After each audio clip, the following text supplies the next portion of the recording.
OGaccountability.com.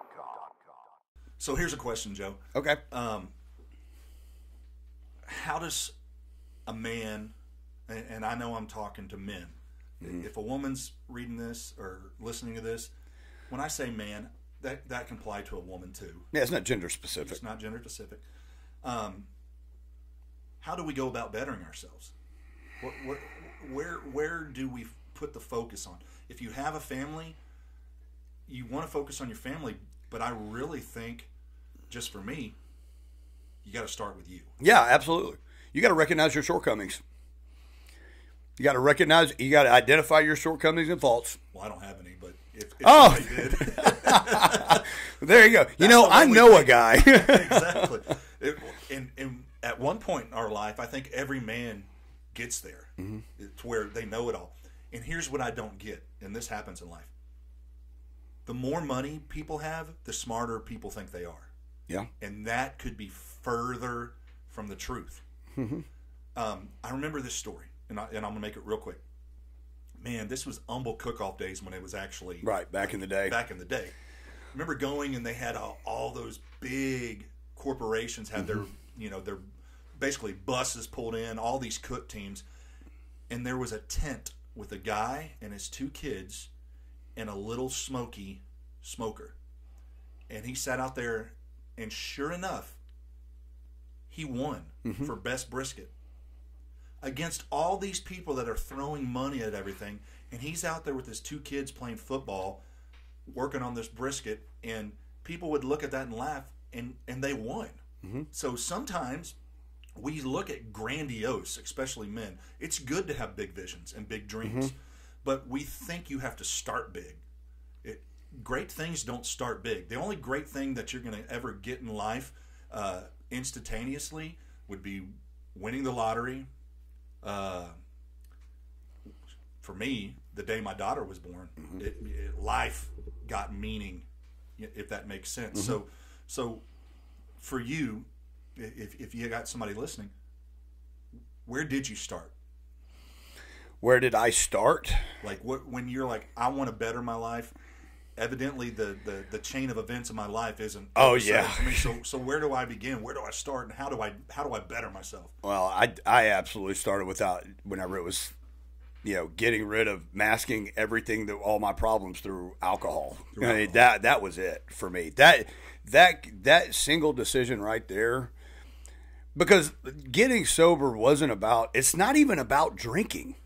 It's not about not drinking. It's about dealing with life on life's terms. And then once you're able to do that, things start to fall into place. That doesn't mean that things go your way all the time, like we mentioned earlier. Okay? They're not going to. But on the other, like we mentioned earlier again, getting through that pain, getting through those issues, finding those solutions, dealing with that emotional pain, which is something guys have a trouble doing, right? Masculinity can still be emotional. Yes. And don't wait till the ship is going under to start. No. Face it head on first. Yes. And don't wait till you're in crisis and it's too late. That's like people, I get a hold of people and they're like, well, hey, I need to have community service. And I'm like, when does it due? Tomorrow. I'm like, why did you wait? Why do we do that as men? Why do sometimes we wait until it's priorities? I think it's priorities. I think some of it's priorities. I think some of it's the lack of taking personal responsibility. Maybe leadership too. Leadership. Maybe you're listening to the wrong voices. Yeah, that's true. That is true. Maybe you're following the wrong people. And I don't care if it's a family member. I don't care who it is. There are certain people I had to quit hanging around for one simple reason, Joe. They were negative all the time. And I had enough negativity in my life going on that I was battling. And I would leave feeling defeated every time I was around them. Then I realized I don't need to be around those people anymore. No, they're toxic. They're toxic. Whether they're leeches. They're doing it on purpose or not. Right. They may not even know. They suck the joy. Dealing with back injury, and I know you have injuries that you face and have overcome. But there's some people I get around and like my back's hurting. I never say anything because then it's going to turn into, well, yeah, my back. And then it's just like, I get it. You're tougher than me. You're stronger than me. You hurt more than me. It's getting the right people. And the worst thing people can do is sit alone in their mind. Oh yeah. Your mind will destroy. Oh, it'll tear you apart. And get out of your own head. You can sit and we talked about this earlier. You can spend 1 million tomorrows trying to fix yesterday, and it's not going to happen. It's not going to happen. What men need to learn, if there's an area that you can't fix, but an apology will make it right, learn to apologize. Make your amends. Learn to say, I was wrong and I'm sorry.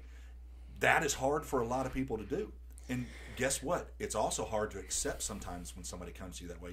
And we want to say, oh, it's okay. No, don't give that verbiage. Let them be sorry. Take that apology.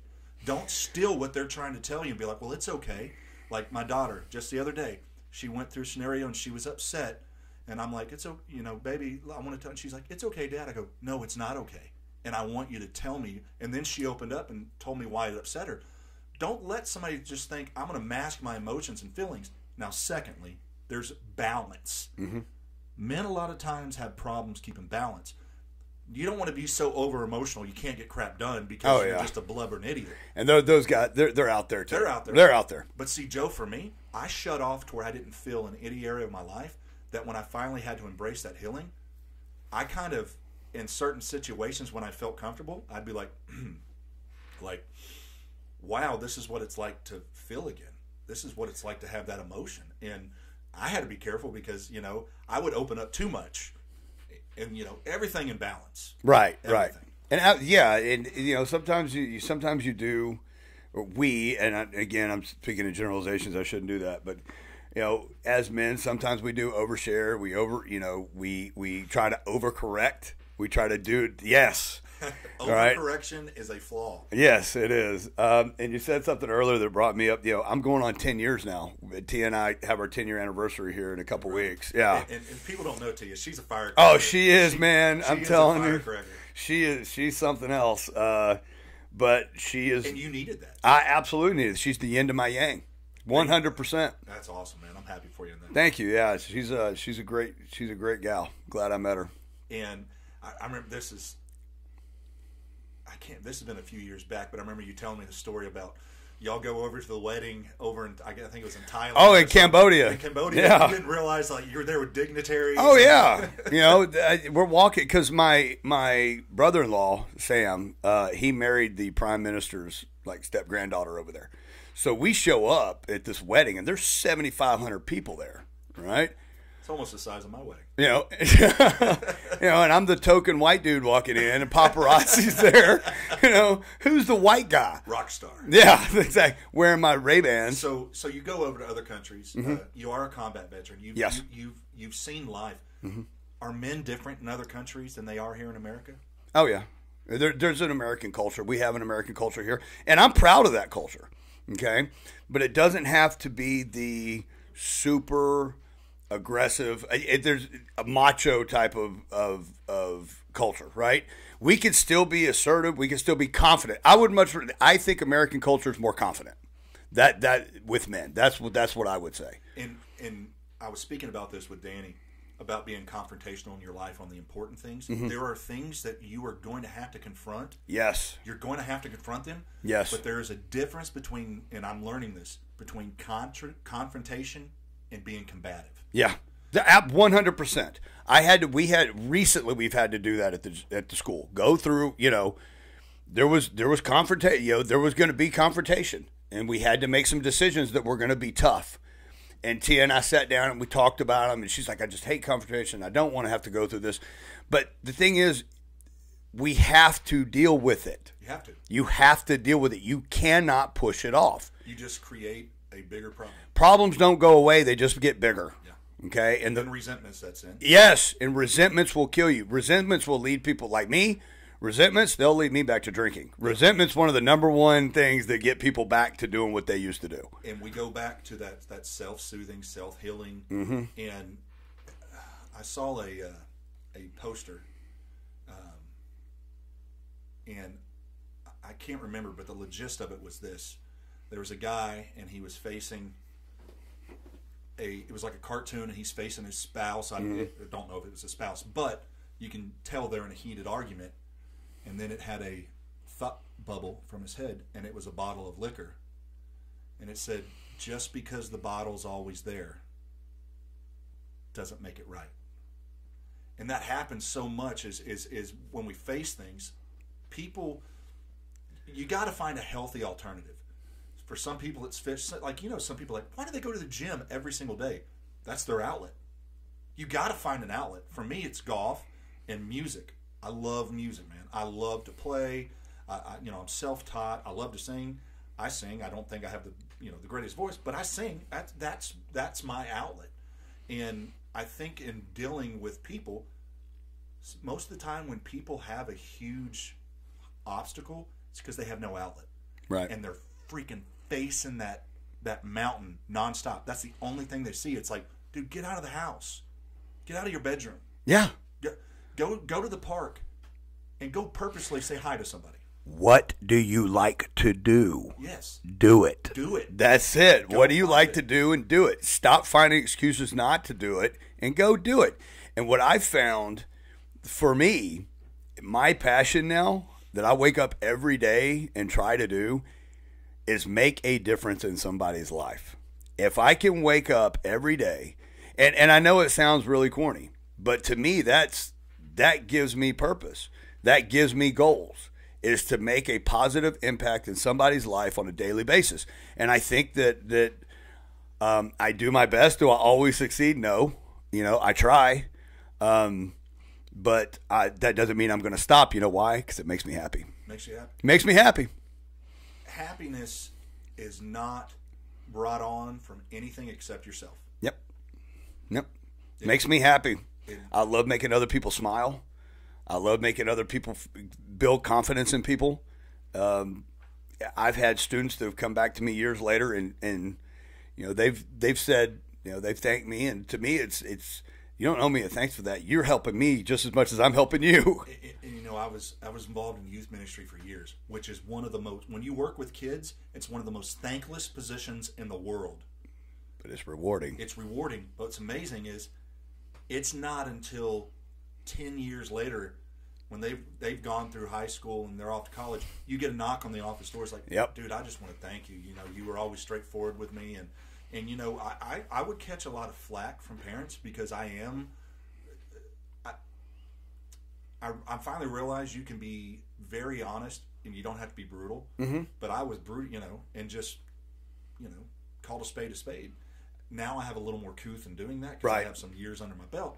But to watch these kids come back and be like, you never sugarcoated things. And then when I got into school and college or situations, I realized, man, and you hope that type of confidence is being instilled at home. And it starts with a healthy environment, a balanced environment. One of the biggest things I've done, Joe, I've learned to apologize to my daughter when I'm wrong. Mm-hmm. I did that with Cyrus the other day. I got on to him about something, and he kept telling me, no, Dad. And I got on to him. I was like, I told you not to do that. And he was trying to tell me. And sure enough, he was right. So I had to bring him, like, look, dude, Daddy apologizes. Okay, I was wrong. What you did is you just created a level of importance in his life to where Dad listens to me. Mm-hmm. And I think there's a lot of people who feel like they've grown up and they're not listened to. They're not vindicated. They're not valued. Nobody's listened to anything that I've said. And when you can start putting that confidence in them, you just created a bookmark in his life to where he can go back and say, Dad apologized, I'm going to apologize. One of the things that I want more than anything for my son and daughters and all my children is for them to be able to come and talk to me. I don't ever want them to fear me. I want them to come and talk to me. If they can come and talk to me, then whatever struggles they go through in life, we'll work them out together. I'll help them, I'll be able to help them as much as I can. But I think that sometimes parents can be harsh. Parents can be tough. Well, sometimes parents, and I'm saying this, and correct me if my thought process is a little wrong. Your kid's going to be who they're going to be. Yes. Let the harness what it is, the interest they have, instead of trying to make them into you and telling them to do things you didn't even have the ability to do. No, number one for me is happiness. I want my kids to be happy. Okay, and if I can raise, if my children go off to live happy lives, raise a family, if that's what they want. If they want to be single and travel the world and, go base jump off some mountain in the Alps or whatever, whatever makes them happy. Yeah. But I want them to be able to come and talk to me. I never want them to fear me. I want them to respect this one thing. Fear is another. You hit something huge, and we're going to wrap this up. Joe, thank you so much. This has been great. But absolutely. You can hit a button right now. If he would listen, you can go back, you're 16 years old. What's something you tell yourself to save yourself troubles, to give yourself, what is like, I know I'm kind of putting you on the spot, like what's one of the key things you'd say to your 16-year-old, like Danny said, I saw this 23-year-old punk I didn't like. So what do you say to yourself? Stop giving a shit about what other people think. Boom. Stop caring what the fuck other people think, because it doesn't matter. It doesn't, does it? Doesn't matter. Here I was, 16, trying to impress people, trying to be the cool kid in school, and what did that lead? I got into a lot of trouble, right? I started figuring out that, hey, you get attention for being bad, right? And that's not the kind of attention, that wasn't the kind of attention I needed. Needed to be attracting to myself and to others around me. If I could go back and talk to that kid, and a lot of people, who probably watched this knew that kid, but that's not who I am now. People can change. Yeah, people absolutely can change. People can change. And I wish I could go back and tell that kid to, stop caring about what people think and just be you, man. Be happy. I love it, Joe. Thank you so much for being Absolutely. here. Let's do it again. Thank y'all for tuning in. We're going to have Joe come back whenever he can. This has been a lot of fun. Hope it's helping some of y'all out there. And we'll see you next time. Thanks.